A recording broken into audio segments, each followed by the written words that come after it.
Saturday morning.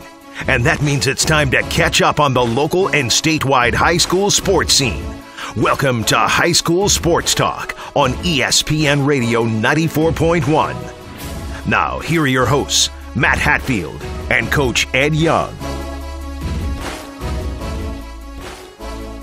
Good Saturday morning and welcome to the latest installment of High School Sports Talk, brought to you by VirginiaPreps.com and Larry King Law on this 10th day of August, the second Saturday of the month for 2019.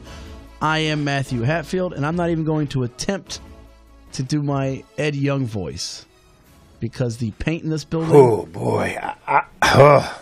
Thomas Simmons, our producer engineer. Thomas, the paint in this building's already got me feeling woozy. If I pass out at any point in the show, just call the medics. I might pass out before you. It is thick. It's very thick. It's like a fog, but you can't see it, but you feel it. Yeah, people don't know what we're talking about. They're and kudos to the folks at Max Media. We're not knocking them. They're doing a lot of, I guess you could call it redecorating and painting and sprucing the place up even to make it look nicer and fresher and better. But when you do that and the weekend folks like us have to suffer, we suffer temporarily, not permanently. And my goodness, I wish, and you know what, and it's somewhat my fault here. They did tell me about this a couple weeks ago. I forgot to bring the mask, the gas mask. You don't breathe the stuff in. And I went in the other entrance, where you go up the elevator. I didn't even go to the side door entrance, and I still got woozy. Oh, no, I walked right through it. Oh, you walked right through it? Walked with the fans and everything blowing right in my face. You could smell from the parking lot. You might pass out before me, and in which case, if that happens, we might have to find somebody else in the building. Well, they'll be passed out too. I'll be sitting here with a sinking ship, which people think I do anyway sometimes here on Saturdays. But no, the coach is not here today. I believe he's actually in Pennsylvania. This is the weekend of his mom's birthday who passed away. So he's paying respects with some family up there, and our thoughts with Coach. I believe that's where he is. So he should be back here next week, next Saturday, the 17th of August here on High School Sports Talk. And anything you want to talk about in the world of sports, high school sports is our main theme and specialty. You are more than welcome to give us a call all morning long until noon at 757-687-9494 on the Trinity and Trilogy Tattoo Hotline, 757-687-9494. I had a busy Friday night, Thomas. My whole Friday was very, very busy. I had my little 3-year-old niece running around the house, which was probably the most exhausting of everything. Then I went from there to Maury High School for a football player's commitment, and then went to Harbor Park. We did the 757 at 6 there for the Tidewater Baseball Shrine. And, in fact, later on in the program, we'll have some sound from David Wright, the Hickory High grad out of Chesapeake and the all-time hits leader in Mets franchise history. Played with the Tides for a brief period there in the 2000s. And we'll have some audio with David coming up here on the show, and then we'll give you the full interview later this week on the 757 at 6. So we'll kind of a tease you today and give you the full portion coming up on Monday on the 757 at 6. But nonetheless, and then went from there and hopped on a Tide and watched a couple of games at Norfolk State team camp. Our other reporter at VirginiaPreps.com, Reese Becker, was at Old Dominion's team camp, where I'll be today. And then both team camps got a bevy of teams for basketball, even though it is football season, and we're hitting the football trail hard. And we'll have a couple of guests today. In fact, just now confirmed, we've got George Massenburg, Heritage head football coach, will come on with us, a.k.a. Chubs, at 11:15 a.m.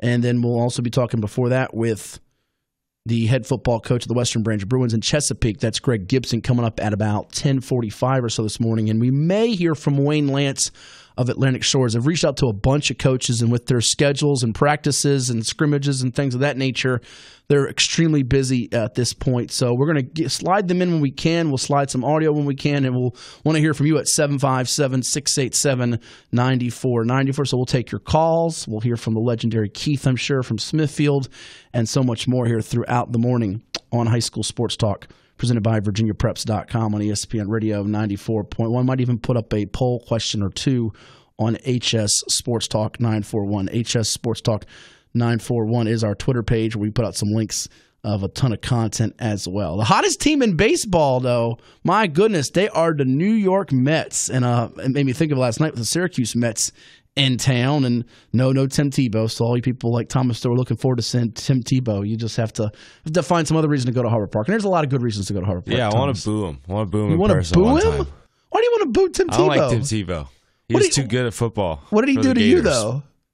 Those two things you're not allowed to do at the same time. If Tim Tebow was too good, then you can boo a lot of the people that are too good at Well, he's sports. allowed to be good. He's just not allowed to be good at Florida. Oh, well, what's the problem with Florida? Just raise a Seminole. I can't root for anyone. So do you boo Percy Harvin? He was the bane of my college football existence growing up. Do you boo Percy Harvin? Yeah, I guess. But Percy Harvin wasn't like the face of that team. But yeah, I guess if Percy Harvin came, but Percy Harvin being from here, it would be like a boo. But if Tim Tebow not as loud, was here, it'd be like, Tim Tebow would handle it. Then he'd probably hug me. Okay. That's the kind of guy he is. He would probably hug you and pray for you. And he'd be like, thanks, man. Yeah, that's what he would do. Doing well.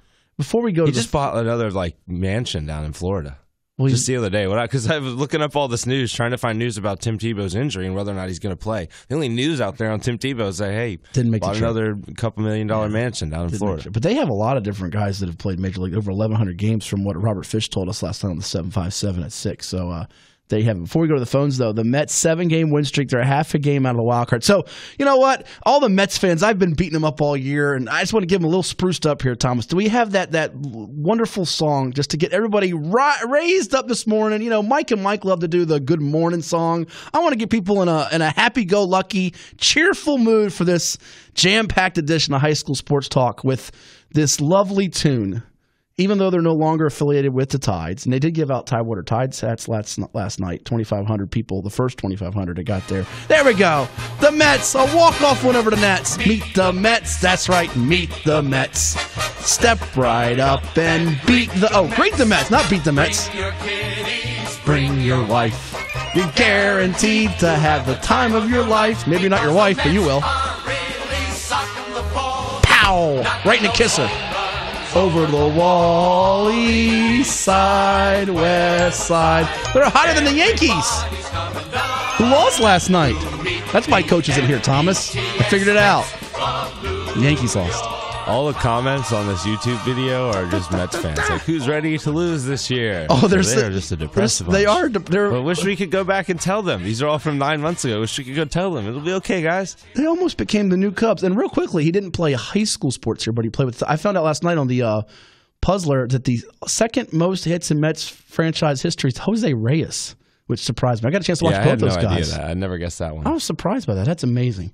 Here's a guy, I'm not sure what his favorite baseball team is. We know his favorite football team, the Smithfield Packers. And I received,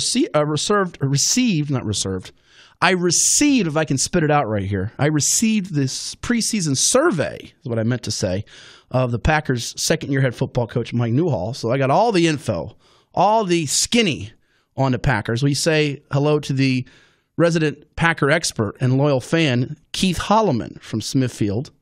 Good morning, Keith. Good morning. How you doing, Matt? How you doing this morning? I'm doing well. I thought you'd have a little more pep in your step after hearing that Mets song, Keith. Are you not a Mets fan?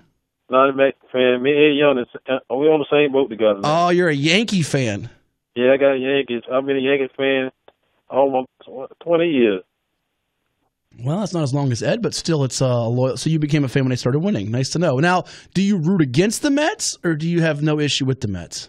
I ain't got an issue. I'm not a Mets fan. We all been coach rivals. We play each other every year. Well, usually the Yankees get the better of the Mets, so I didn't know if you had hatred towards them. So you don't have any hatred, but you're not a fan. I'm not a fan of the New York Mets. All right, we established that. We're good. What else is going on? My NFL team is the Washington Redskins. The Washington Redskins. So what'd you feel, real quickly, before we get to high school topics that matter here, what'd you think about Sonny Jurgensen hanging him up? In terms of broadcasting. He hung up playing a long time ago, but it shocked me when he hung it up. It shocked you? It shocked me. I thought he was going to come do one more year. Well, he is almost 85, but he's had a wonderful career. Yes, he should be in the Hall of Fame. He is in the Hall of Fame, and there's no should be. He's already in, so you don't have to worry about putting him back in. Now, you're being a Redskins fan real quickly, too. And by the way, the Mets were 0-44, I see, when trailing after 8 innings. That's just amazing. They came back down 6-3 and won that game against the Nats last night as the bullpen continued to implode for the Nats, as usual. I don't think it was our buddy Daniel Hudson from Princess Anne High School, though. We'll look it up if it was him, and I'll have to try to ignore that. But Keith, I'm wondering, since you are a Redskins fan, do you think that Sonny was the best quarterback all time for the Redskins, or would you go with somebody else? I think I'm going to have to go with somebody else to be the top quarterback. So Joe Theismann, Doug Williams, Slinging Sammy Ball. Who you like? I like Doug Williams. Doug Williams. He was great in that Super Bowl, no doubt about it.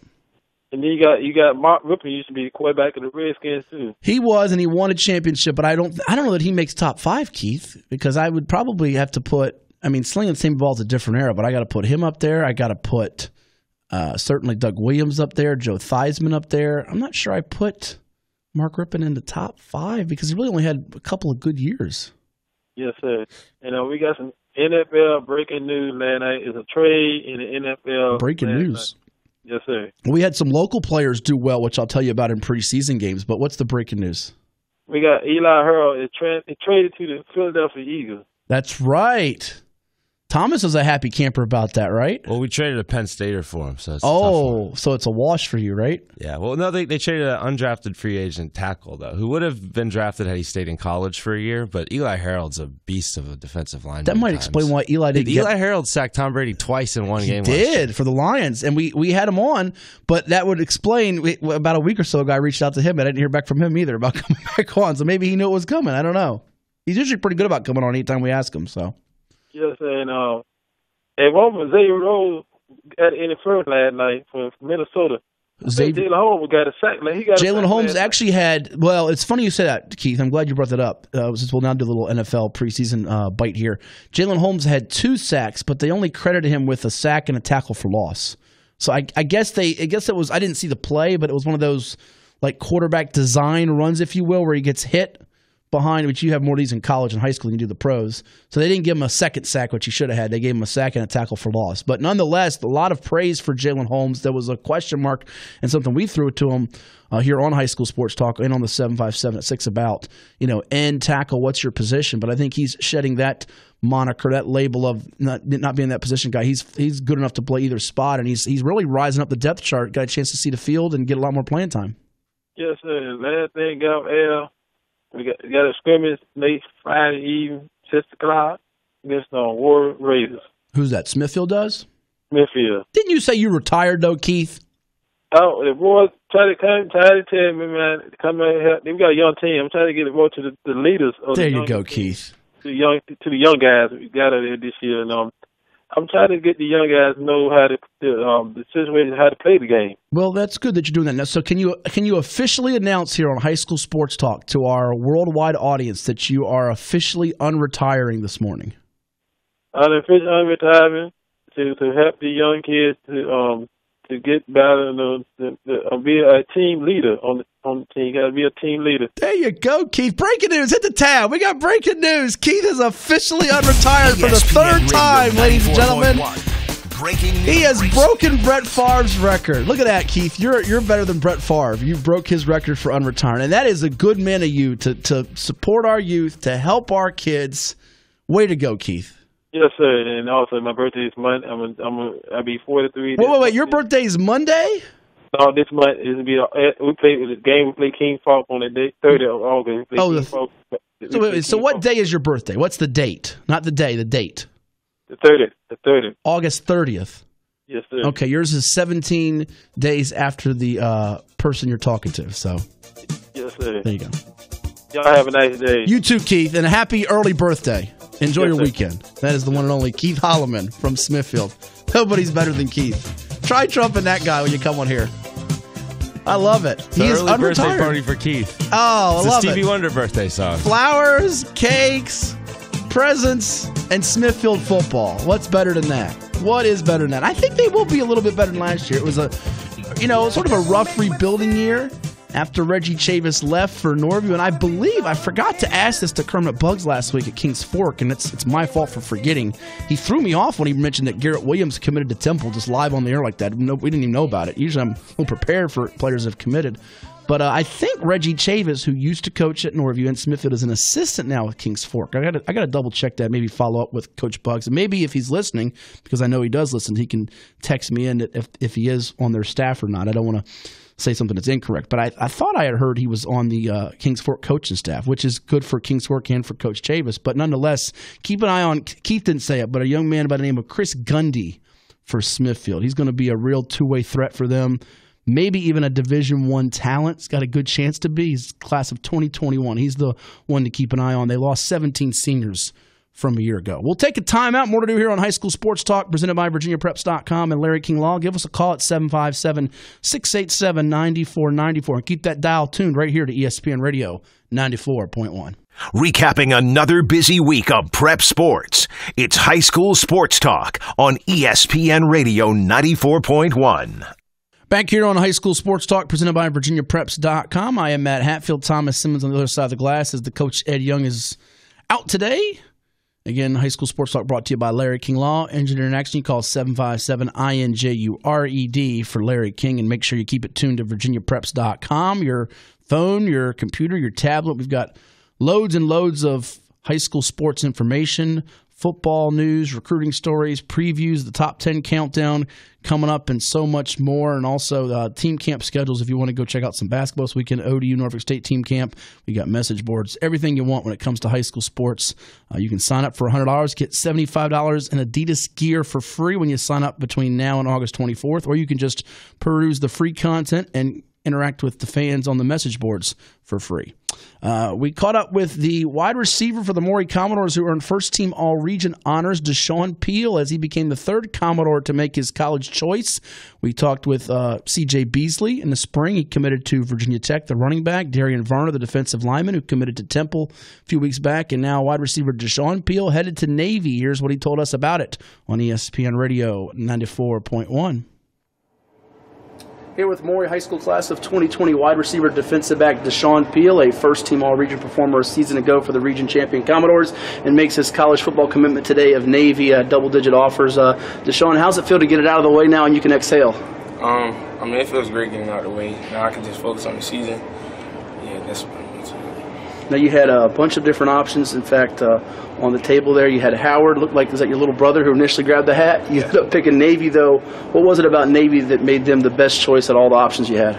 I mean, there's nothing against any other school, but I was pretty much looking for like life after football, and I felt like Navy would have me set straight for after college and moving on with life. Okay. What do you, I mean, every kid imagines they're going to get to the NFL one day, and that could certainly happen for you. You never know. What are you looking for after football life? What's Navy going to do to help you, I guess, achieve some of those goals and dreams? I mean, I'm going to pretty much be set for life. Like, I'm going to have a good job, try to work on getting a good house, a good car, and just help my family. Okay. Good deal. You're going to study sports medicine there, I believe it is. This past year for Moore, you actually made the transition coming over from Northview to play wide receiver and defensive back. Also got some time in the special teams game. How much did playing all three facets help your game and help you kind of get noticed because they saw you're a versatile player, right? Yeah, I mean, he just said it like it helped colleges show that I'm a versatile player and that I could be put in any position. What did the Navy coaches and other coaches say they liked most about you, and what's Navy's plans for you there when you get there? I'll be playing slot back, which is in their like triple option formations. But yeah, they said they like my size, my speed, and what I do on film, and that I play both ways, so it could be used anywhere. Did you relish the opportunity? I mean, last year this Maury offense put up some amazing numbers with Alvonte Lawton at quarterback and then Keandre Lambert, who's a top recruit in the country, Tyshawn Granger opposite him. You were kind of that X-factor guy in the slot at times. Did you feel like that you could create mismatches with your speed and shiftiness, and what did you kind of prove last year, you think? I mean, last year it was really hard for any team to stop all of us, especially when we're all clicking. So pretty much it was tough for anybody to stop all of us all at once. Mm-hmm. So my role was just to help take into that. What do you have to improve on to be even more of a weapon this year and then once you get to Navy? What are the things you're working on individually and to help this team collectively? I'm working on becoming a leader more, so I make sure my guys are in the right places. Yeah, that's Growing up, did you have a favorite football player either from around here or just college pro that you watched and kind of emulated, or? Coach McCain, was that the guy? I mean, he was a pretty good receiver back in the day at Maury, right? Yeah. Okay. But I really didn't have a specific player. Okay. But I always had a favorite team. Who was that? I like the Redskins. So. The Redskins, all right. So wasn't Deshaun Jackson or someone like that, one of them speed guys, a wide receiver? Well, actually, yeah, him at one point. Okay. But then, yeah, it was just always Redskins, so I didn't really look at specific people. Last two for let you run. They have another 757 guy committed. Navy does, if I'm not mistaken, Tyrell Spruill, who you got bragging rights over in the region championship. He's playing, I think, some wide receiver coming up for them. Did you and him talk much about this? He committed before you did, but I think back in May or so. Did he kind of needle you, come on, be a teammate at Navy, not an enemy after this coming year? Or? I mean, I really haven't talked to him. Okay. But yeah, I know him. Okay, so you know. Okay, let me follow up though. Are you going to try to get some guys to join you at Navy, either from the 757 or state? Give me some guys you're going to try to. Okay, anybody in particular you can tell us about, or? Not nobody I can think of right now. All right. But I'll definitely be looking. All right, you'll be looking. And lastly, for this coming year, certainly you guys came close to the state championship game a year ago. You just had a scrimmage. What have you learned about this team, and what's different about this year's team as opposed to last year? What's different about you guys? I mean, we have a lot of seniors this year, so I feel like the team's gonna be put on our back, and we gotta everybody plays a specific role, but I feel like if the seniors are doing good, and then it'll just trickle down to the rest of the team. And I feel like it's gonna lead off of us, but we're gonna take it one game at a time so we can get back where we were. There you have. That's Deshaun Peel, the class of 2020 wide receiver, defensive back, committed to Navy as a slot back. Thank you so much. Congrats on watching this year. Thank you. That's Deshaun Peel, 54 catches a year ago, over 1,000 yards receiving. The Maury wide receiver, defensive back, committing to Navy as a slot back, choosing them over the likes of Villanova and Howard. He had offers from Norfolk State, Old Dominion, and several others. It's High School Sports Talk, presented by VirginiaPreps.com on ESPN Radio 94.1. Maury also still has a couple of big-time wide receivers alongside Peel that haven't made college choices yet, in Tyshawn Granger and Keandre Lambert, who is the ballyhooed prospect on that team, who has a bunch of options. Penn State very strong for him, as are UNC and Virginia Tech, among others. And then just yesterday, Maury's got a rising sophomore lineman who got offered by Pittsburgh in the ACC. So just loaded with talent there. It's actually, Thomas, the third commitment from the 757 for Navy as he joins Tyrell Spruill, does Deshaun Peel. I'm sorry, fourth from the 757. He joins Tyrell Spruill from Indian River, wide receiver, running back Jayden White from Phoebus, and Bobby Wilder's son, Coach Wilder's son over at Jamestown, offensive lineman Drew Wilder, is committed. Navy has 54 total commitments right now in the class of 2020. 54. One of the few places you can get paid while you play football, believe it or not. Yeah, it is. And an Army, 38 total commitments. So it's a great package the military academies can offer you. You know, if it's between there or a smaller group of 5 school, it's a really strong consideration for. They can offer you a lot down the road. Well, and I'm making a point never to critique in a bad way a kid's decision. It's his decision. He has every right. He's getting an opportunity to play at the next level, and oftentimes it being scholarship, it's, whether we're talking Division I, Division II, obviously Division III doesn't offer scholarship, but there are some packages they can put together. And point being, though, if you pick an Ivy League institution, as a couple players from here have, Jacob Saffold, the running back from Norfolk Academy, and Tyler Neville, the tight end from Lafayette, or you go to a place like Army or Navy, as we're talking about here, you're pretty much, as they said, set for life. It's hard to even think any blame or fault with that decision there. Army does not have a current 757 commit at the moment. The only Virginia commit they got is Devin Large, a running back out of Stafford High School in Fredericksburg. Stafford, which will be scrimmaging, playing host to Bayside in a scrimmage here in about a week or so. A team that made the state semifinals a couple years ago. North Stafford, as you well know, has got a lot of talent up there as well, including they had Devin Ford, a running back who's now at Penn State. So there's some talent up in that Fredericksburg area, even beyond. Everybody talks about 757, 804, Tidewater, Richmond. There's some players outside of here, but they got some work to do. Army does here in the 757 because Navy's up 4-0, although Army says, look at the scoreboard, we won the game last year. They're trying to put together a little streak of their own now, so it makes it fun. I don't know. I think Navy's ready to get competitive with that one, but Army's looking to have a really nice year. I keep telling you, watch if they get through Michigan, undefeated season. Watch out. It'll be like that's probably like the black and white television days. That's amazing. Army going undefeated and getting noise for a national title. Well, I don't have their schedule from me. You might be able to pull it up, but I would guess that's the only game they'll be an underdog in is the Michigan game. It's that level of a schedule. Yeah, I think they play a lot of Conference USA like bottom dwellers this year. I can bring it up. Not many, yeah. So they don't have as many. And I'm trying to. They might even have UConn again. Well, and one of their best players, by the way, did play his Rice. UTSA is on here. UMass. Ooh. I think Hawaii might be their next toughest game. That'll be an interesting game at Michigan. Is that one of those like 1 a.m. games? I'll watch that. I'll be into that. It will be 11:59 p.m. kickoff Eastern time. Oh, I'll be into that game. That's I might be one of the scheduled. few. That's November 30th. I will be. Oh, it's November 30th. So what day is that? What's November 30th? I don't have the calendar in front. What's that? That's going to be a. It'll be a Saturday still. Saturday? Okay, I was going to say, if that's a weeknight, I might not be able to pull that off as easily as a weekend. I could pull that off, though. I'll be into that game. And one of Army's best players for you finished up the Cole Christensen, who played at Nansman Suffolk Academy. I got a chance to call his state championship game on the NFHS Network a few years back against Atlantic Shores. He was a beast at linebacker, and he's one of their top tacklers. He's had a great career. Played that last year. Lou Johnston was the head coach at NSA, got that state title, the elusive state title at the private school ranks, didn't get in the public school ranks with Western Branch, did very well there at Western Branch, and now Lou Johnston, offensive coordinator for Justin Conyers at the River, that being Nansman River. So there you have it. Who else? Anybody else that can even maybe be close to favorite on their schedule, or is that it? I mean, Air Force, because it's a rivalry game. That could be. Western, you never know how they could look. Tulane.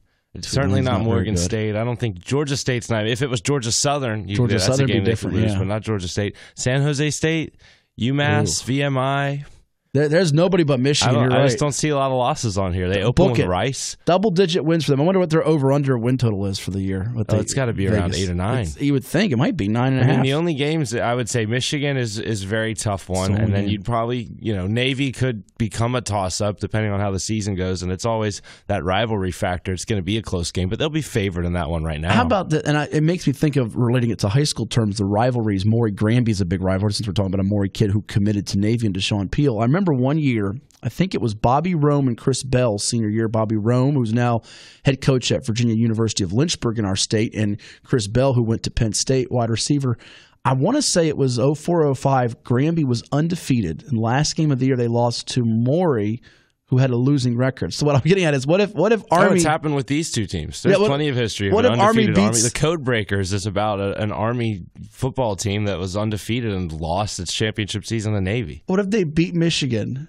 And they're undefeated. They lose at the end of the year to Navy. Oh, my gosh, that would be awful. After Michigan, I think their two toughest games are the last two, at Hawaii and versus Navy. Yeah, that's what Hawaii could be. I mean, they finally got bowling again last year. They could bring the air raid back out there and the sunshine, and the Rainbow Warrior power coming back and just go to town on people. That could be.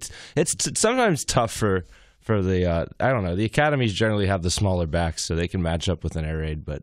Oh, those were fun Hawaii days. is fun to watch again. They were. Timmy Chang so now and when Colt we stay Brennan. up to midnight, it's not miserable. Oh, I love it. I loved Hawaii that year. They lost to Georgia in Sugar Bowl. That was my team. Colt Brennan. Colt Brennan is one of my favorite names in college football history. This guy should have won the Heisman. I don't care if he was a system quarterback. So was Tim Tebow. How is Tim Tebow not a system quarterback? Well, and you can't see. That's my thing. People want to put these numbers in, and whether it's high school, college, or pro sports. LeBron James, and they put these numbers out there and say, look at what he's doing. How do you deny him as being the all-time? And I'm like, well, then you can't then when we say Wilt Chamberlain had this, or you can't then say in this case, college football, you can't take his numbers and diminish, well, he plays so-and-so. He's playing who he's supposed to play. He can't ask to play Alabama. He can't ask to play Georgia. He can't ask to play Michigan, Ohio State, Penn State, Florida State, Clemson. He can't ask to play those people. Texas, Oklahoma. It's not his choice. So there you have it. All right, we come back. We're going to hear a little bit more sound on the basketball side of things. Reese Becker caught up with one of the top young guards in the class of 2022 in Jayden Epps, and we'll take your calls at 757-687-9494 on the Trinity and Trilogy Tattoo Hotline. We got Greg Gibson, a Western Branch head football coach, coming up in a bit too, right here on ESPN Radio 94.1. This is High School Sports Talk, presented by VirginiaPreps.com on ESPN Radio 94.1.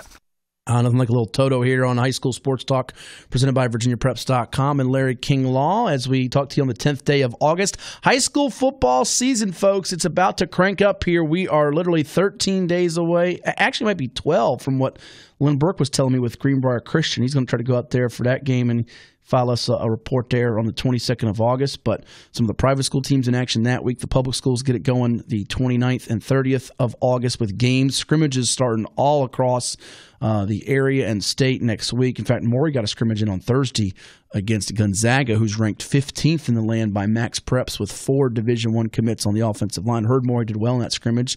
Matt Hatfield here with you. No Coach Ed Young today. He's on assignment. Thomas Simmons on the other side of the glass. And we got you covered all football season long here on ESPN Radio 94.1. We got ODU football coming up in the fall here. It actually begins August the 31st with their new opener in the stadium, or a new opener in the new stadium over there at SB Ballard against Norfolk State, the green and gold. And we'll be having all kinds of NFL, high school football, college football talk. And don't forget, we got Norfolk Tides baseball tonight, 7:05 first pitch, 6:50 with the pregame show with Robert Fish. Fireworks tonight, presented by Navy Mutual after the game. And we'll have some sound coming up a little bit later on with David Wright as he got inducted in the Tidewater Baseball Shrine out of Hickory High School in Chesapeake alongside Sam Allen, Tony Guzzo, the longtime ODU coach, and Wayne Gomes, Phoebus baseball coach, who played in the major leagues with the Phillies and obviously started at Phoebus High School as well. And speaking of minor leagues, I was talking about how crazy earlier in the show the comeback for the Mets was, having trailed 0-44 when they're down in 8 innings, and they came back and beat the Nats. Thomas, you gave me, there was something in the PCL last night, the Pacific Coast League, that was equally crazy or maybe crazier. Yeah, the Pacific Coast League, first off, it had its 232nd home run of the season, which sets a record for the Pacific Coast League. And Balls it came juiced at the end. It was a walk-off home run at the end of a game between the Round Rock Express, they're the Astros AAA affiliate in Texas, and the El Paso Chihuahuas, they are the Padres affiliate out there. The El Paso Chihuahuas trailed the Round Rock Express 12-5, entering the bottom of the ninth inning. They strung together 8 hits and 10 runs, including that record-setting 232nd home run in the PCL for a 10-run inning to win the game 15-12. Man, oh man, that's something else right there. I want to get to. I know they're in different leagues, International League, Pacific League. I like to see the Chihuahuas come to Harbor Park. Well, if the Tides make the playoffs. And then I guess there's is there a PCL International League crossover at the very? If the Tides win out the whole but I want to see them do it it during the regular season, though. I want to see them do it during regular season. That's what I want to see. We have the American League and the National League. Why can't we have the Pacific Coast League and International League? People go say travel, and quite honestly, the travel is brutal. Yeah, it's just 100% because of money. Yeah, they just don't want to pay for the Texas teams to fly over to the Mid-Atlantic and vice versa. It is rough here. So we've got the Jayden Epps sound from last night at the ODU basketball team camp with Reese Becker in a second, but phone lines stay open at 757-687-9494 on the Trinity and Trilogy Tattoo Hotline all morning long until noon today here on High School Sports Talk. We say hello to James in Franklin. James, how's your weekend going so far? Good. I know I'm not calling on my regular program. That's but quite all right. This as well. You're welcome to call anytime. Okay, I just got a couple questions. One, you said high school football is getting ready to start. Yes. What are your favorites going into this season? And my other question is about ODU football. What a surprise. How is Steinspring doing on the recruiting and what has been his influence among the high schoolers in the area? And I'll take your answers out there. Good question. Yeah, absolutely. Thank you, James. Appreciate the call here and on the weeknight show as well. Well, the influence, I haven't gotten a great feel yet from the actual individual players because I haven't had, first of all, I don't know if they've had any, well, they had one local commit here, and Amori Morrison from Salem High and Virginia Beach in this class. But from the coaches, the feedback's been good. They remember him from years ago when he was at Virginia Tech, obviously, and I think it's a matter of him learning some of the new coaches that have come in the area. But I mean, he knows some of the old staples when you talk about the Chris DeWitts at Kellum, the Hank Sawyers at Lake Taylor, the Mike Smiths at Hampton, guys that have been around 10, 15, 20 years. It's learning some of the new coaches and them getting a feel for him and the entire ODU staff getting a feel for some of those guys as well. So feedback's been positive. I've heard nothing negative in terms of his arrival at ODU, and I think that will only trend in the plus direction as we move forward. My favorites, real quickly, I would tell you, I'd say there's no number one definite dominant team in the area, but we do have a couple teams that can win a state championship. I think our best chances are at the Class 4 and Class 3 levels, with Lake Taylor in Class 4, with Lafayette and Phoebus in Class 3. And I'll even say this, in Lake Taylor's case, their schedule is so tough that they could conceivably lose a couple of regular season games, still get a 1 seed in that Region 4A, where I think they are head and shoulders the best team, and make a very deep playoff run. Maury's got an excellent team. You can make the case they are as talented as any team around. I just know at the very end, Highland Springs is waiting for somebody, and they have 22 Division I kids with offers. 22 Division I kids with offers. I did not misspeak on that. That is fact. That is accurate, and they are talented as can be. Now, they can certainly be beaten, but it's going to take an awesome game and a bad game for them to get beaten. And by the way, Oscar Smith, which has a new coach, and Chris Scott, they open up against Highland Springs on September the 6th. They and Indian River are very good again, but again, new coaches, it might take a few weeks for them to find their footing and really peak and hit that high level. And Ocean Lakes, defending region champs. I don't think enough talk about them. Favored in the beach, though, might be Salem, who opens up August 29th against Lansdowne. And I say that, and Lansdowne with Tommy Riemann fully equipped to beat them and beat anybody in the beach. So it should be another fun year. I'd say, though, the usual suspects are at the top.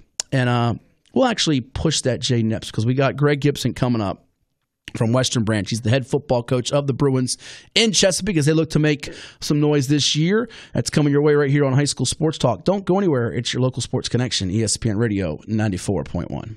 Now back to High School Sports Talk on ESPN Radio 94.1.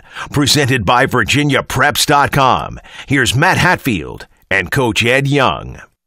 No Coach Ed Young today. Matt Hatfield is here, though, on High School Sports Talk, brought to you by VirginiaPreps.com. It is the 10th day of August on a Saturday here on ESPN Radio 94.1. We have a special guest joining us, longtime head football coach, not only in Virginia but out in California. He came to Virginia, helped turn around the Northview Pilots in his first year, then went on to Western Branch in Chesapeake in 2012, got them to the playoffs, and looking to make some noise again with the Bruins. We say good morning to Coach Greg Gibson. Coach, how's the summer going for you? It's going great. How's the summer going for you? Busy. You got a chance to take any vacation, though, or you've been in football mode 24/7, 365? No, that week during that dead period, I go visit family and friends back in California. Oh, neat. So that's cool to hear. And for those that are unfamiliar with Greg Gibson, we've had you on the show before and gearing up for, hard to believe now, this is year number 8 at the helm of Western Branch. Tell folks a little bit about your background. You coached in California, but you're originally a Pennsylvania guy, is that right? No, actually, I'm just my wife's from Pennsylvania. Your wife's from Pennsylvania, okay. No, I'm a born and bred Southern Californian. Was born in Pasadena and lived in California up until I decided in 2011 to move back east and be closer to my wife's family and raise our son here on the East Coast. How old's the little one now? He's not a little one anymore, I guess. No, he's 10. He's going into 5th grade. It's crazy. Goodness. Is he He was like 1.5 when we were moving across country. I remember that. I remember when we first saw him, he was a little tyke. Now he's growing. They all grow like weeds, it seems like. And any chance he could be a future Bruin or a future football player for his pops? Maybe a future Bruin golfer. He likes playing golf with Dad. Okay. Instead. So. Well, that's good. He's still involved with sports, maybe not as much contact. So there you have it. Coach, let's talk about, I know last year was not the most enjoyable of seasons. Winless campaign for the Bruins, really got hit hard by graduation and some key guys that departed out. But tell me about this group, because I know you're pretty excited about some of the returnees and new faces for your squad. What have you seen so far here in the offseason? Oh, it's been an exciting offseason. Sometimes when you just run into like you said, big graduation and some kids departed and stuff, is that you're going to struggle a little bit. But the good thing was that we played a lot of young guys, and we also had a very good JV team. And I decided about halfway through the season last year, I'm not going to call up any of the JV guys so they can just keep meshing and working together, because they were doing such a good job together. And that's carried in through the off season, through the weight program, 7-on-7, and then I was really impressed with what we did in the 3 days or 2 days, because one of them got rained out in our dual camp, the Churchland Western Branch dual camp was really we did a really good job there. So there's enthusiasm. I mean, the kids are excited, the coaches are excited, and it's showing on the field when we're performing against people, both in 7-on-7 and then also during that team camp. Talking with Greg Gibson. He's the head football coach of the Western Branch Bruins, our guest here on ESPN Radio 94.1. It's High School Sports Talk presented by VirginiaPreps.com. And Western Branch opens the season up on September the 6th at Churchland as they renew that little bit of a rivalry, if you will, out at district rivalry. Western Branch in the southeastern and Churchland out of the eastern, but the two schools separated not that far from each other. And, Coach, let's hit on some of the key pieces for you offensively. What are you liking from your squad? I know maybe the most underrated lineman in the area is a young man for you by the name of Jayden Epps. Yes, he's a big kid, 6'6", 305 pounds. He's got good feet. He can move. He's got a good pad level. Tremendous hard worker. He's a good leader with the team.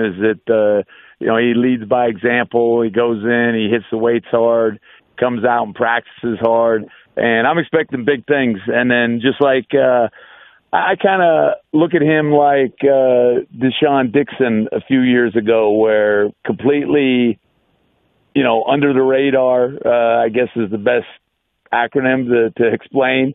And, he went out week after week and just was the best player on the field to the point where he went from having no offers to having 3 offers and going to Norfolk State, on a full ride. And now he's playing at outside linebacker there.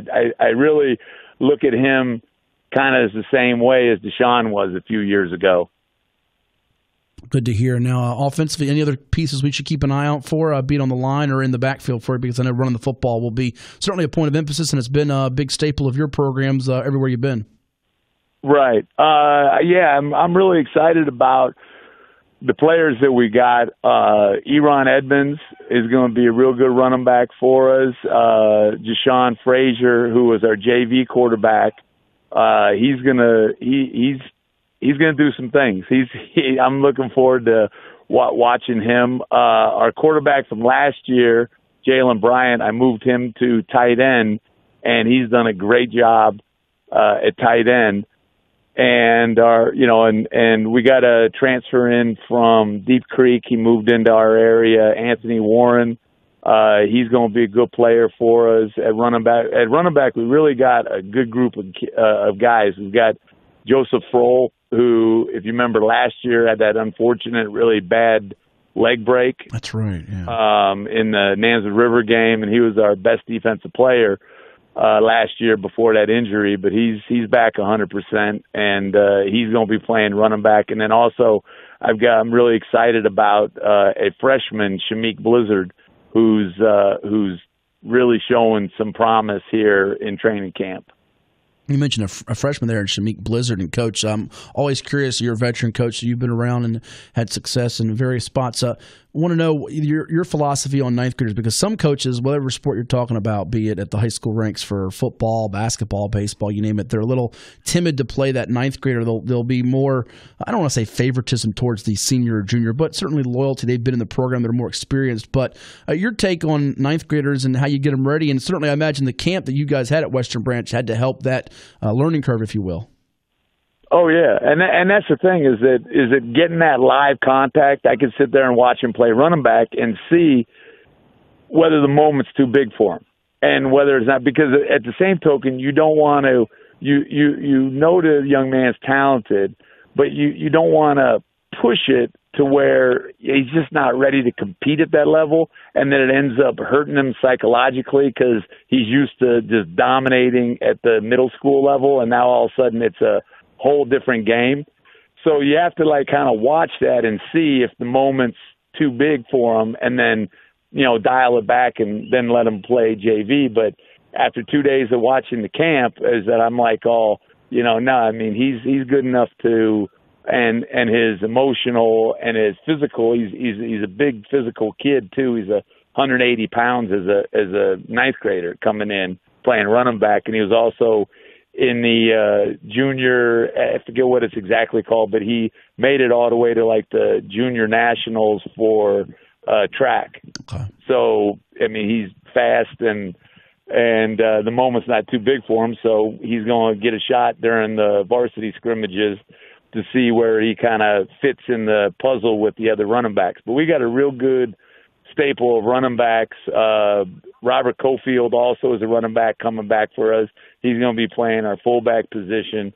And I'm really impressed with the way the line is really coming forward. We've got some big kids that filled in and is doing a great job, and I'm really looking forward to the whole season. I mean, like I said, I'm excited. Is that after the 2 days in the camp that we had, I'm excited for what we got going on this year. Oh, it sounds like it, and that's where it all starts in the trenches, as you know. We're talking with Coach Greg Gibson of the Western Branch Bruins here on High School Sports Talk, presented by VirginiaPreps.com on ESPN Radio 94.1. They open up at Churchland on September the 6th, and for all you Bruin crazies out there, the home opener will be September the 20th against Chesapeake rival Great Bridge. And defensively, Coach, as you flip it over to that side of the ball, do you expect many guys to double both ways? I know something that many coaches preach here on the program is depth is a concern for them. What do you look at the defensive side of the ball for your squad this year? Well, and that's the one thing I think with football nowadays is that we just don't have, unless you're at one of them big parochial schools in New Jersey or California or Florida, depth is a concern for everybody. Sure. And I totally agree with that. And you really you have to play your best 11 players. I mean, you just can't afford to have like Eron Edmonds is one of our best players, and he's one of the best defensive players, and he's one of the best offensive players. I mean, he can't come off the field. And he's a tremendous return guy, too. So it's one of those things where you can't make your team worse by saying, well, I don't want to, have the kid in playing both ways and put somebody in that's not as good, and is not going to make the plays that he's going to play. So we've got, depth is a concern. But we probably have 3-4 guys that are going to be going both ways.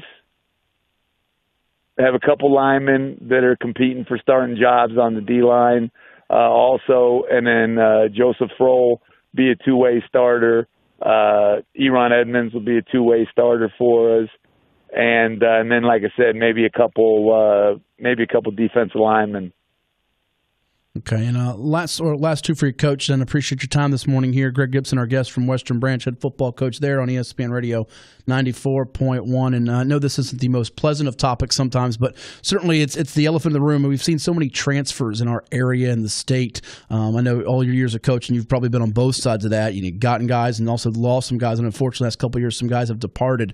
I'm just curious, being a veteran coach, is there anything you think the Virginia High School League can do, and we all can do to, I guess, with the player movement being so rampant out there, to, I guess, enforce more rules with this? So what's your take on the whole situation? First off is that it's a shame. I mean, honestly, because like I was talking to Mr. Obama the earlier this week, is that the colleges don't care where these kids play high school football. And, we gain no financial gain from having kids transfer to our school. Like, I made the same stipend I did last year as I did when we were 10-2. Right. So I mean, it doesn't benefit us as coaches monetarily. We don't get a bonus if we win league, like they do in college, where they have all these different bonuses and stuff. So it's these coaches that go out and recruit players, is that it's for their own vanity, which is sad that it's came to that. But and the parents just need to realize is that if your son's good and he's got his grades and he's got his academics in order and everything, and he goes to the one-day camps and the rival camps and he shows out, he's going to get a scholarship, because that's what those guys' jobs are. I mean, guys make $180,000 a year being an assistant coach. They want to keep making that at Virginia Tech. They're going to go find whoever, and they don't care what school that they're at. I mean, my first year when I came to Norview, we were playing Wilson, and I guess they had won, I didn't know anything about it, but 1 or 2 games in 4 years, and they had a kid who was playing quarterback and safety who was getting a full ride to Virginia Tech. I mean, so it's everybody just needs to realize, just get better and work really hard and make your own school where you grew up at, where your friends are at, and make them better.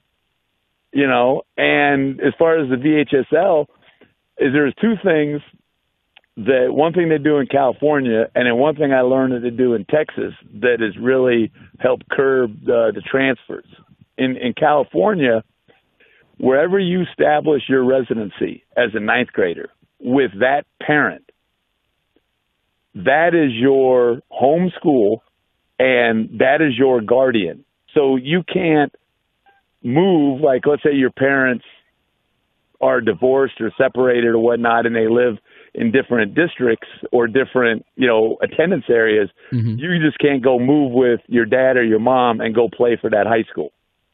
Is that your parent that you establish your residency with as a ninth grader at that home school would have to sell their house, break their lease and go and move into that resident, that attendance area of the new school.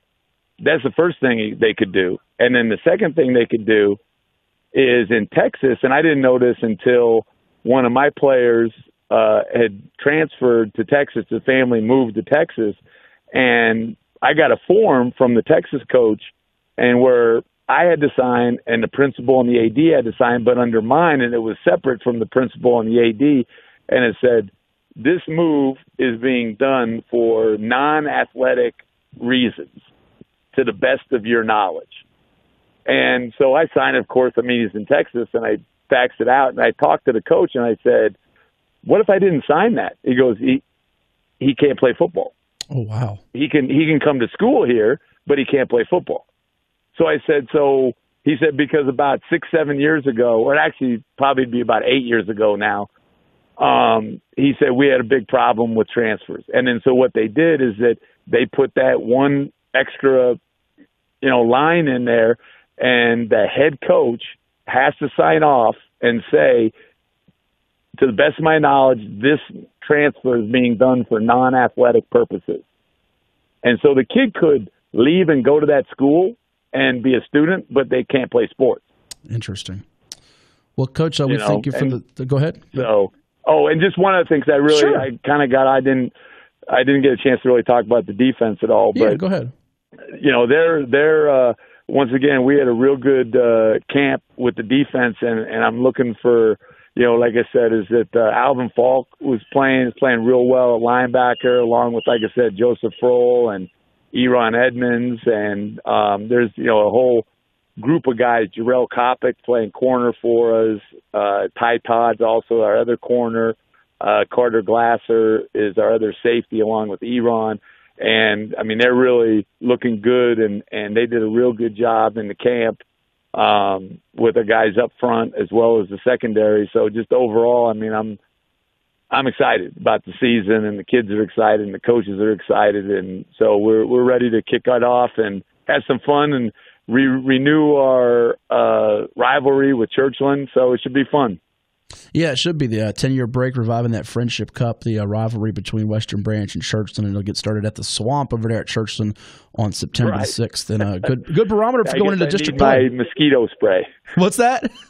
I said, I remember talking to Coach Leonard. I said, I need to bring my mosquito spray. No kidding. I was there for a Churchland War Hill game a few years ago, and I had so many bug bites I didn't know where I was going to go. So no doubt about it. But it's always a fun atmosphere despite the mosquitoes over there. Well, Coach, thank you so much. Enjoy the rest of your summer, and I'm sure we'll see you soon, all right? All right, sounds good. Thanks for having me on. You bet. Greg Gibson, head football coach of Western Branch, so kind to join us here on High School Sports Talk, presented by VirginiaPreps.com on ESPN Radio 94.1. Guy has a lot of passion, as you can tell. We'll take a timeout, and we'll hear from George Chubs Massenburg in a little bit from the Heritage Hurricanes in Newport News on your home for sports, high school, college, pro. It's all here on ESPN Radio 94.1. Recapping another busy week of prep sports, it's High School Sports Talk on ESPN Radio 94.1. Back here on High School Sports Talk, presented by VirginiaPreps.com on ESPN Radio 94.1. Matt Hatfield here with you. Coach Ed Young on assignment today. We got Thomas Simmons on the other side of the glass. Hey, I want to throw out there before we get to next sound clip with Reese Becker of VirginiaPreps.com with Kings Fork's Jayden Epps that this week, kudos to Tony Grimes of Prentice Anna High in Virginia Beach. We played an interview with him back in May, I think it was, rising junior defensive back. He was named to the USA Today all preseason defensive football team for the nation. So he is rated the number 1 defensive back among rising juniors in the land by Rivals.com. And Tony Grimes getting an honor, so basically a preseason All-American, if you will, according to USA Today. And we had Coach James Yeager chat about him a few weeks ago. If you missed that or you missed any episodes of High School Sports Talk, go to VirginiaPreps.com. Click the Other tab. We've got tabs for all kinds of sports, be it basketball, baseball, football, but Other will take you right to all of our past episodes and shows that you can hear, including our last interview we did with Greg Gibson, the head football coach of the Western Branch Bruins in Chesapeake. That'll be up later in the next couple of days on VirginiaPreps.com. But one of the top young guards, that's a top young football player, one of the top young guards in basketball in the area is a young man by the name of Jayden Epps from Kings Fork High School in Suffolk. And Reese Becker caught up with him. He's got offers from Florida and Virginia Tech. And here's what he said about that and more on ESPN Radio 94.1. 22 guard from Kings Fork, Jayden Epps. Jayden, how's summer going for you? It's going good. Just working hard every day and just getting ready for the season. Here at the Jeff Jones Summer Camp at ODU. Just played Bethel. Looked like a good game. I saw you getting some good rebounds, some good passes. Tell me about how your game's improved this summer. I'm just working on it every day, just getting better.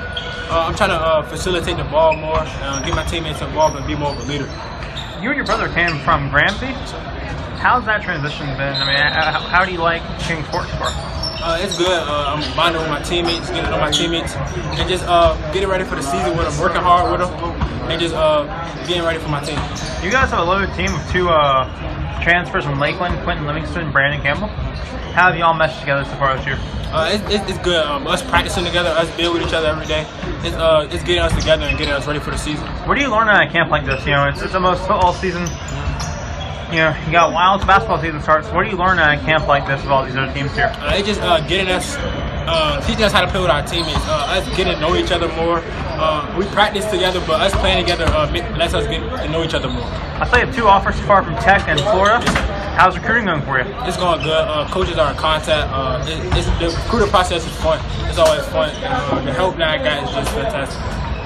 All right, thank you very much. Thank you. So that was Jayden Epps with Reese Becker last night over at Old Dominion's team camp. We'll have more coverage on VirginiaPreps.com and on our Twitter pages, which you can find on VirginiaPreps.com from ODU's team camp today and tomorrow and Norfolk State's team camp. A loaded 2022 guard class. I've been doing this a long time, since 2004, which to me is a really long time.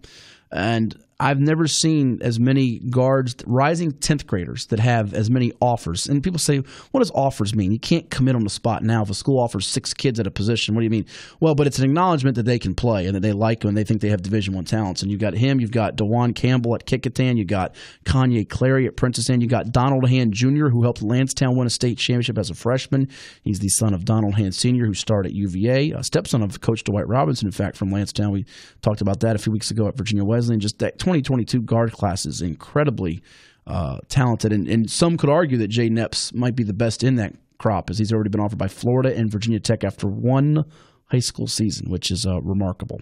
And Cameron Thomas, wasn't he from the area? I know he's an Oak Hill guy now, but he could arguably be the best guard in the state as a shooting guard up there. Well, in this 2020 class, your point being that, the 2020 class that we have right now is a very, very good class. There's like 3 or 4 nationally ranked guys in the top 50 that are from here. Mark Williams left to go to IMG Academy, but Cam Thomas, who played at Oscar Smith as a 9th grader, and then you throw up Henry Coleman, though he's a little bit out of our technical listening area. They listen on VirginiaPreps.com and ESPNRadio941.com. He's in Richmond at Trinity Episcopal.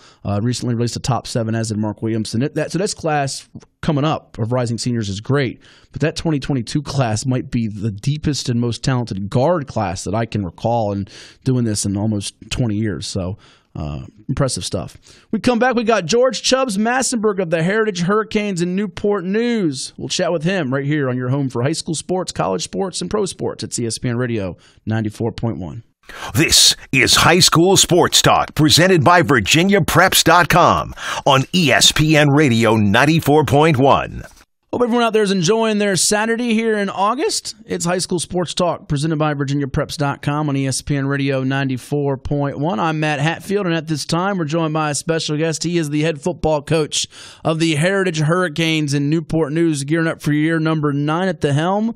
They've made 7 consecutive playoff appearances. We say hello to Coach George Chubs Massenburg. Coach, how's August treating you and the Hurricanes? How you doing? Doing pretty well. Back on the grind and getting started for the season. Working hard. Good to hear. Well, it's hard to believe you're entering year number 9 at the helm. So do you feel like one of the elder statesmen, or is that too hard to do when you see guys like Mike Smith, your former coach at Hampton High, still around, and Danny Dodson at Woodside? Do you feel like one of the elder statesmen, or not quite yet?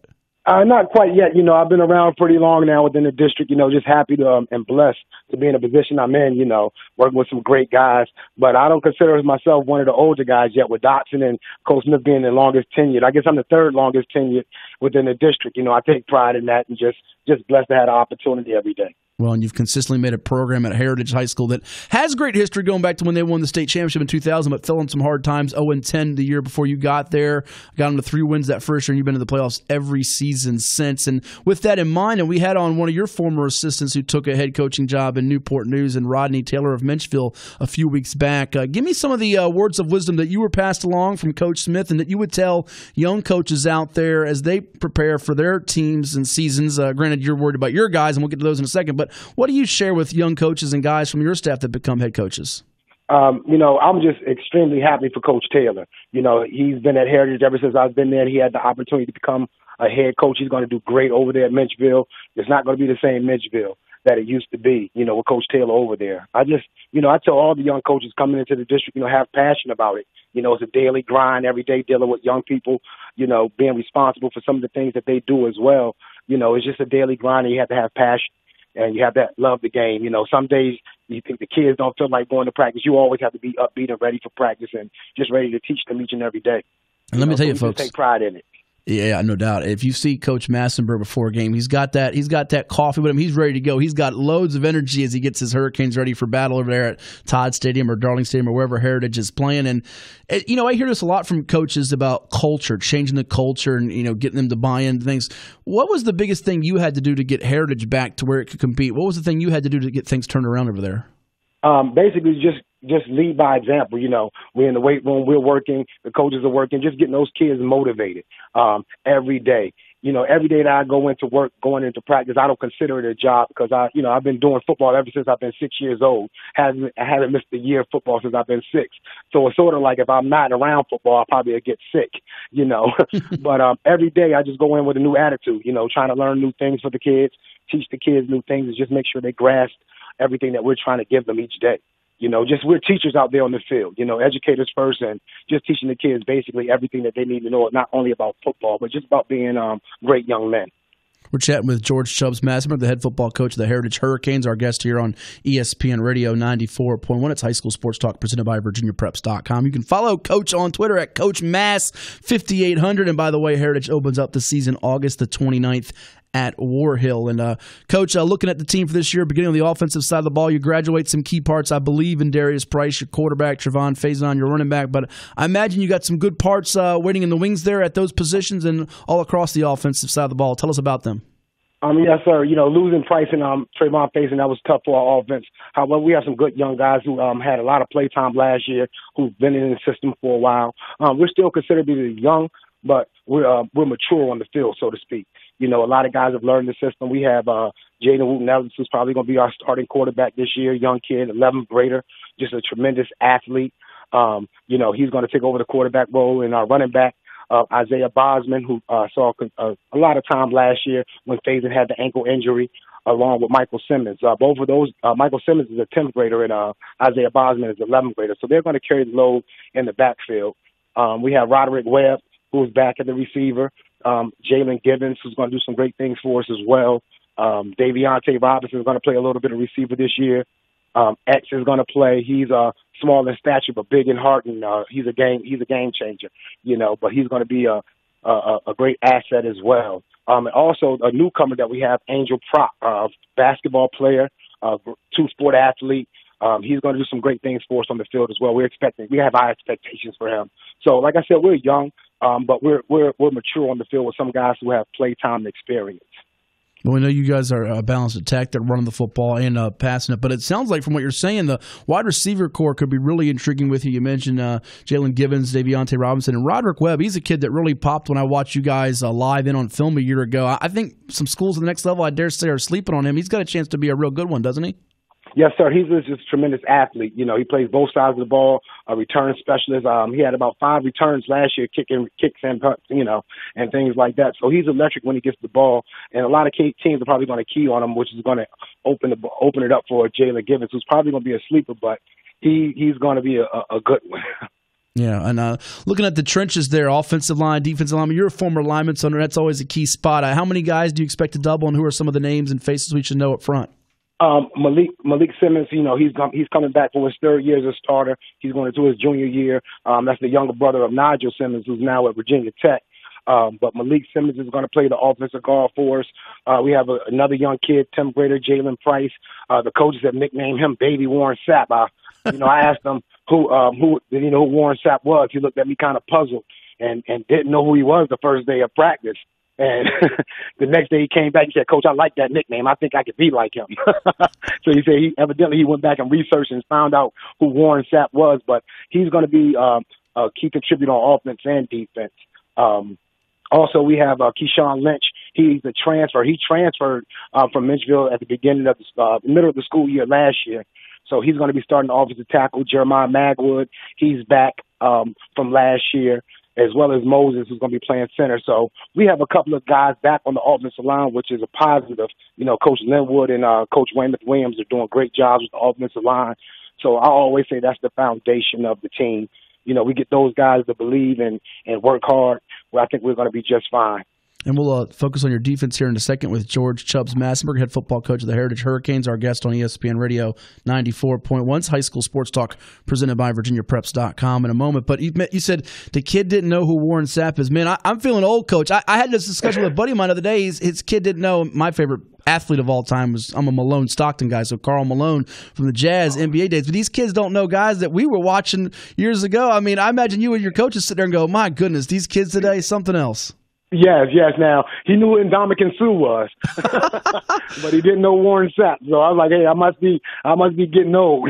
Hey, that Bucks defense. I'm almost 40, man. Turned 40 this year, so I'm getting up there. Hey, that was some bad dudes on that Bucks defense with Sapp and Derek Brooks and John Lynch and that crew. No doubt, that Tampa defense. Well, I imagine the Hurricanes would love to have a defense this year resemble that Tampa Bay Buccaneers team that won a Super Bowl with John Gruden and beat the Oakland Raiders back in, I think it was Super Bowl 36 or whenever it was. But tell us about some of the key characters, D-line, linebackers, secondary we should watch out for.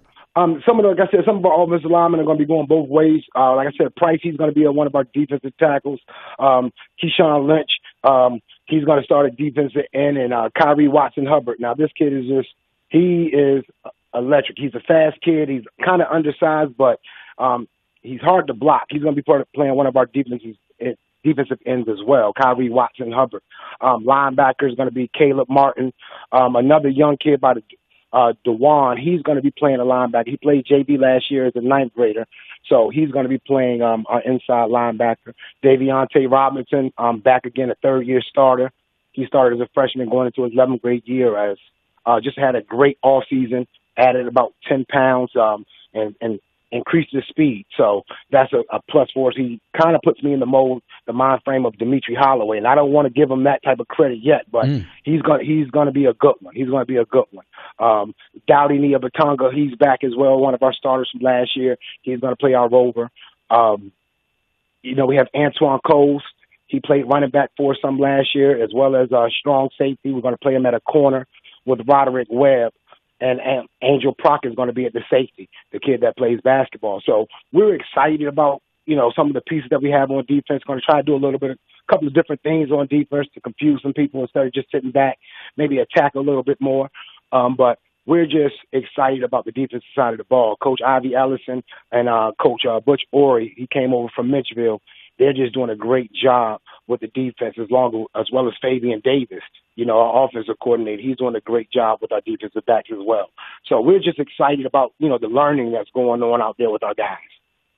Coach, I've heard the old adage, one game doesn't make a season, one season doesn't make a career. And I look back at last season for you. Had some good moments, I'm sure you'd like to have those games over again, some tight losses to Bethel and Kickintan in particular. But the first game for you is against the War Hill team that is no slouch, made the postseason out of the Bay Rivers District. I think one of only I dare say 3 of the 14 schools in Region 4A this year that had a winning record a season ago. But you played them twice, lost to them, start the year, end the year. It's your first game. How much of that is that a tone setter for you in the Peninsula District and hoping to get back to the postseason again? When we did the schedule for the 2-year cycle with the out-of-district teams, our athletic director said something about, who do we want to play? And, I don't like to lose, and everybody knows that coming from Hampton High, I don't like losing. So I said, why not play War Hill again? They beat us the last 2 times they played us, and I just feel as though, we want to play them again. We want to play them again. They have a new coach over there who I'm very good friends with. So I'm expecting some good things from them over at War Hill. It's going to be a good first opening game for us. Well, and you won't say it.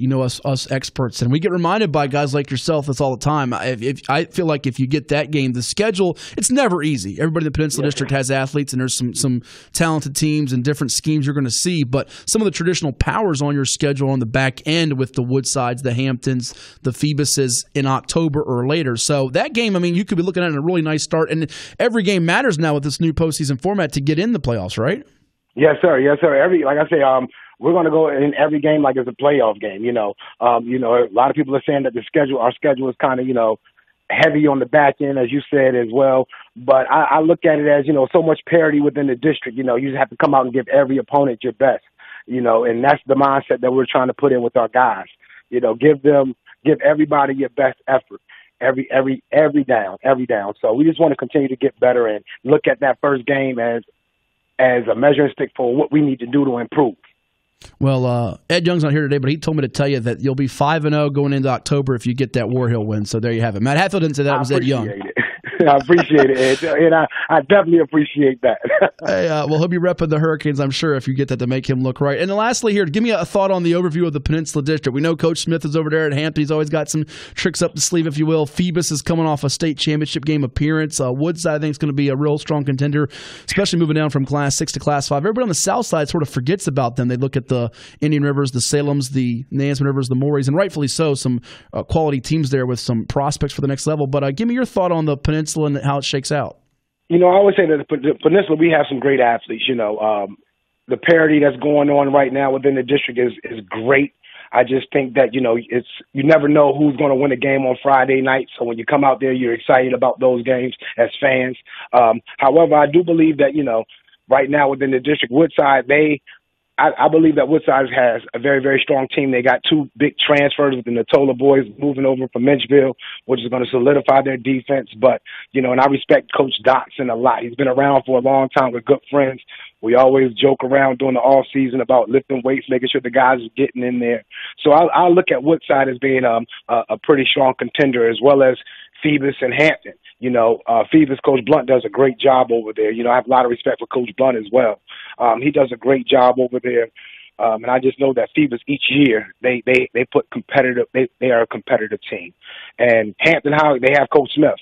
That's the X factor there. And I believe that Coach Smith coming back this year after that last year that they didn't do as well as he expected or as anybody expected the Crappers to do, I think that they're going to do well this year. So I just look at the district as having a lot of great talent, a lot of great coaches, new coaches within the district who are going to basically try to give their best each week. I look at Bethel with Coach Incremenius. They're going to do some different things. He did some great things at York when he was at York as the offensive coordinator. So I just know that, they're going to be pretty good as well. So I just look at the district as a very, very competitive district, and they're going to get the best from the Hurricanes each and every Friday. Yeah, I'm with you. Some neat storylines for us to follow, including over there at Heritage High School in Newport News, where they open up the season August the 29th at War Hill. Well, Coach, thank you so much for the time this morning. Best wishes this year, and we'll talk to you soon, all right?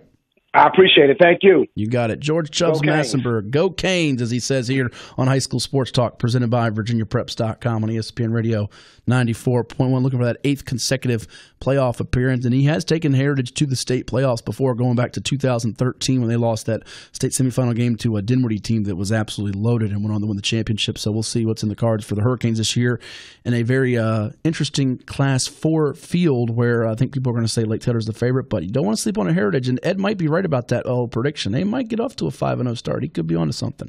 We'll take a timeout. We got more to do here on High School Sports Talk, presented by VirginiaPreps.com. Give us a call at 757-687-9494 on ESPN Radio 94.1. Now back to high school sports talk on ESPN Radio 94.1, presented by VirginiaPreps.com. Here's Matt Hatfield and Coach Ed Young. It's high school sports talk presented by VirginiaPreps.com and Larry King Law. If you're injured in an accident, you know who to call. It's 757-INJURED for Larry King. I'm Matt Hatfield. We got Thomas Simmons on the other side of the glass today. The Coach Ed Young, not here with us, but should be back next Saturday. We'll be hearing from Wayne Lance, head football coach of Atlantic Shores, in just a little bit. But last night, the Tidewater Baseball Shrine induction with Sam Allen, with Wayne Gomes, Tony Guzzo, and David Wright out of Hickory High School in Chesapeake, the all-time leader in hits for the New York Mets. And we'll have the full interview coming up on Mondays, 7, 5, 7 at 6, which you can hear weeknights 6 to 7 here on ESPN Radio 94.1. As there was a throng of fans waiting to get autographs at Harbor Park last night and a throng of media at Harbor Park in the press box last night. We were able to sneak in there amidst all the cameras and everything, all the wands, all the magic devices and recorders, and get this question to David Wright. David, what do you tell a kid that wants to be the next David Wright, Ryan Zimmerman, Justin Upton, that lives here in 757? What would you tell them? First, that it's possible, but second, treat it like a game. It's fun. You know, too many parents come up and say, you know, how can I get my kid to play college baseball or play professional baseball? And there's just so many, the stars need to align for that to happen. And, you know, I think that the way I tried to treat it, even when I was, playing in the big leagues, is treat it like a game. Treat it like a Saturday morning. I played at Green Run Little League, so I tried to come into the ballpark in those days where your body was cranky or you're tired that day. It's a grind. You're like, you know, I get to play baseball for a living. And I remember getting to Green Run Little League the first thing in the morning as the sun was rising, eating a Charleston chew and a pickle for breakfast, and, you know, getting ready for a long day at the ballpark. And that's kind of how I've tried to treat it, and I hope that kids treat the game where I see too many kids treating it like it's their profession instead of, you know, being passionate about it and wanting to practice and play and have fun with it instead of treating it like a job or work. So there you have it, David Wright. And again, we'll have that full interview coming up on Monday, 7, 5, 7 at 6 on ESPN Radio 94.1, now part of the Tidewater Baseball Shrine with Tony Guzzo, Wayne Gomes, and Sam Allen. He talked about eating a Charleston, chewing a pickle, his days at Green Run Little League out of Hickory High School in Chesapeake. And he'll be the keynote speaker for the Norfolk Sports Club Jamboree coming up on Tuesday night at the Norfolk Waterside Marriott. So going over there, if you haven't gotten tickets, you can find it at the Norfolk Sports Club website online. They have the phone number to call and all the information and details. So there you have it. David Wright, one of the best, and certainly we'll see if he gets that call to Cooperstown one day. Now a special advisor with the Mets, and the Mets the hottest team in all of Major League Baseball, trying to make the postseason and have a remarkable turnaround from where it looked like their manager, Mickey Callaway, was going to get canned.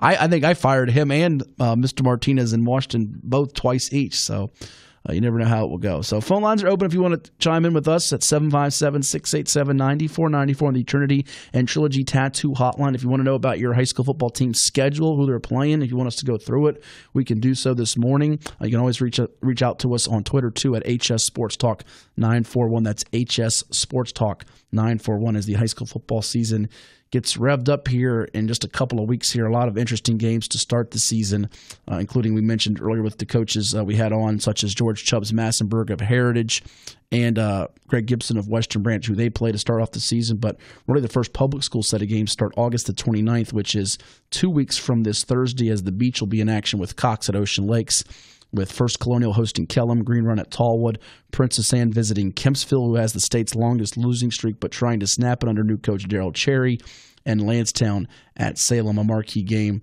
of note there in the Beach as well. We'll take a timeout. Hope to hear from Wayne Lance of Atlantic Shores in just a bit. Give us a call at 757-687-9494. Anything you want to talk about in the world of sports, high school sports, certainly our specialty each and every Saturday morning from 10 a.m. to noon right here on ESPN Radio 94.1.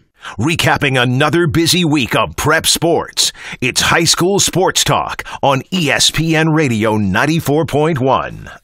Spending your Saturday with us on High School Sports Talk, presented by VirginiaPreps.com and Larry King Law. We thank you on this 10th day of August. Matt Hatfield here with you. The coach, Ed Young, on assignment today. Thomas Simmons, other side of the glass. And privileged to be joined by another special guest. He is the head football coach of the Atlantic Shores Christian Seahawks, who I believe open up the 2019 campaign in 13 days at the Virginia Beach Sportsplex against Olive White Academy. We say hello to our pal, Coach Wayne Lance. How's the summer going, Coach? The family keeping you busy?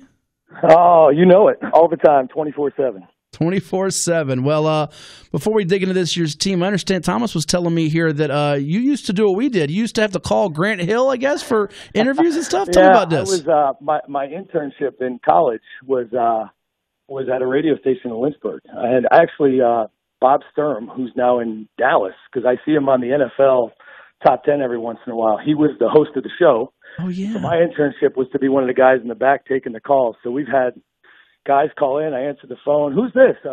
This is Grant Hill calling in. I used to, hello, Mr. Hill. Good to hear from you. Hold on, we'll get you on. He's like, how's the weather? You know, we had a 5-minute conversation. Everybody's banging on the glass. I'm like, he's talking.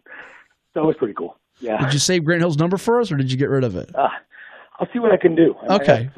We'll hold you to that. I'll buy you a sandwich. You can pull that one off for us, Coach. But you also, for those that don't know, and I love the NFL top 10s. You're right in my wheelhouse. I love the America's Game, the top 10s. That's must-see weekend viewing for me as I try to, I guess, as the kids say, chill out, but, get work done in the house, but also, have some leisure time. You coached Rashad Jennings as well. Is that right? Yeah, he was one of my guys at what's now Liberty Christian Academy. So, I've had three guys play professionally, 2 in the NFL. One was Brad Butler, who played at EC Glass when I was the defensive coordinator. He was one of my D linemen. He was offensive lineman, I believe, 6 years with the Bills.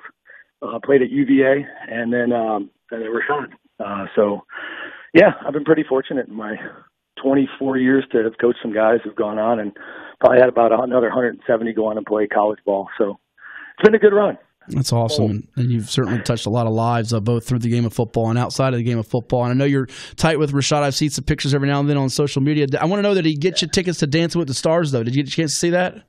I was on it. Were you? They came here and did a little segment. It's hilarious when you see the TV side because, we set it all up. Here's what we want to know. Give us some backstory. Told them some great stories. Rashad used to babysit my kids.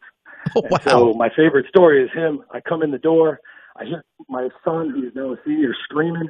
I thought, oh, no, it's bloody murder. Here we go. We got problems. I walk in.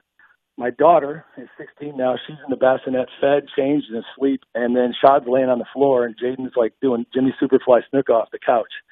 And they're having a blast. And I'm like, what's up? He's like, you look worried. Is everything okay? I'm like, I'm great. You're great. We're good.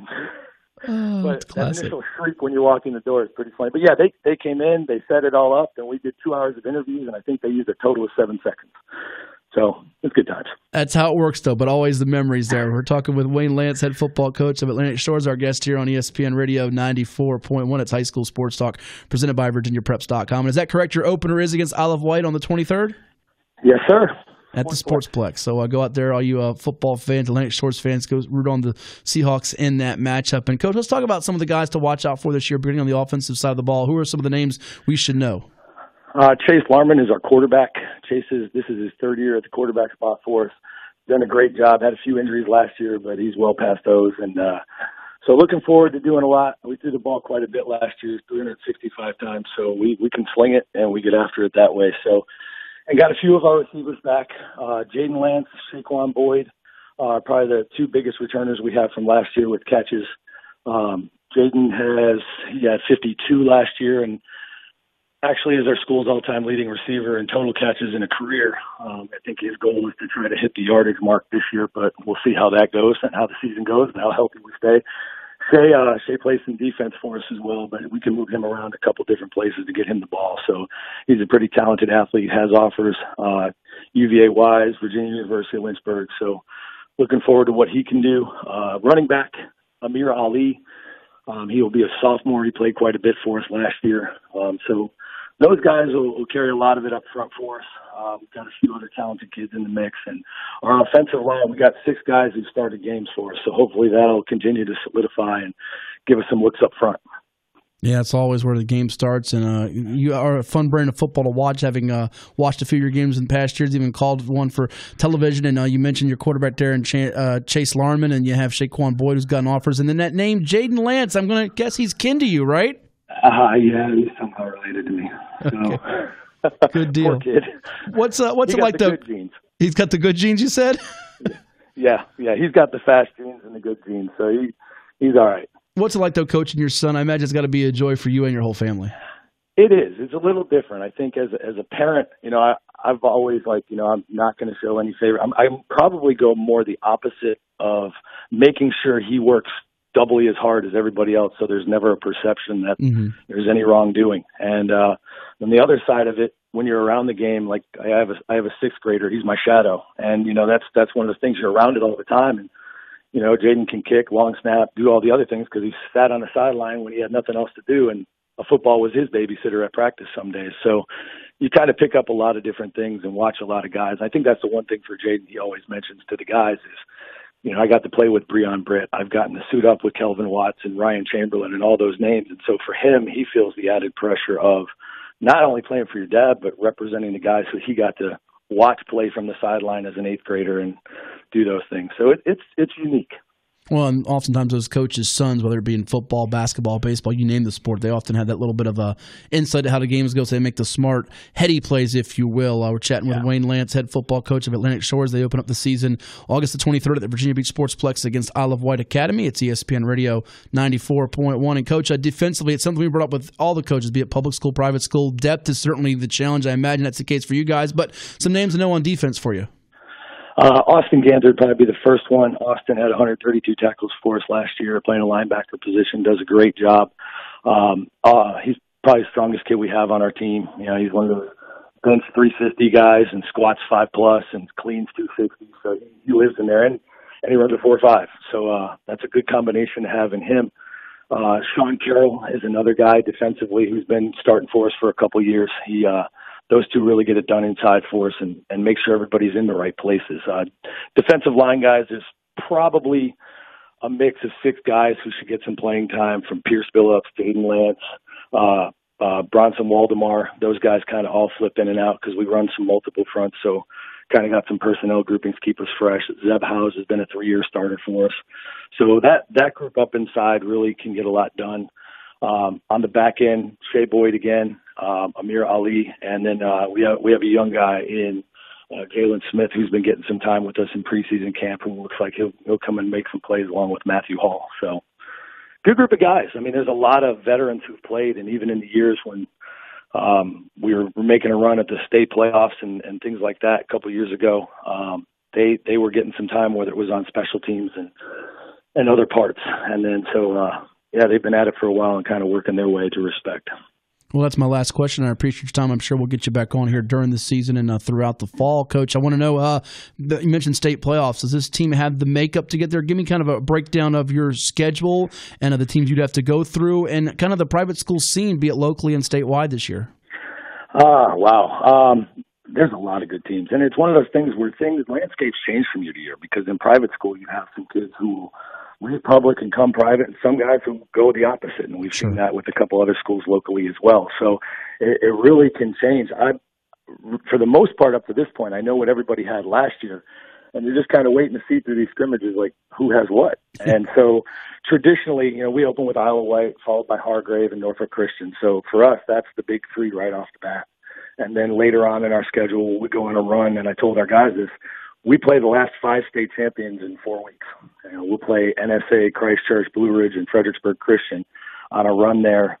I don't know who made that schedule, but from the end of September through the first 3 weeks in October, that's who we have. And so, coming off some championships, those are the guys. That's where I don't look ahead, but I see that's kind of the tested group. And then one team that we're not playing this year that we have played in the past, and it just didn't work in our schedule, was North Cross. And so they have a couple starred athletes that should be pretty talented. So I really look at NSA. Coach Beal does an excellent job with his group. Norfolk Christian is always talented.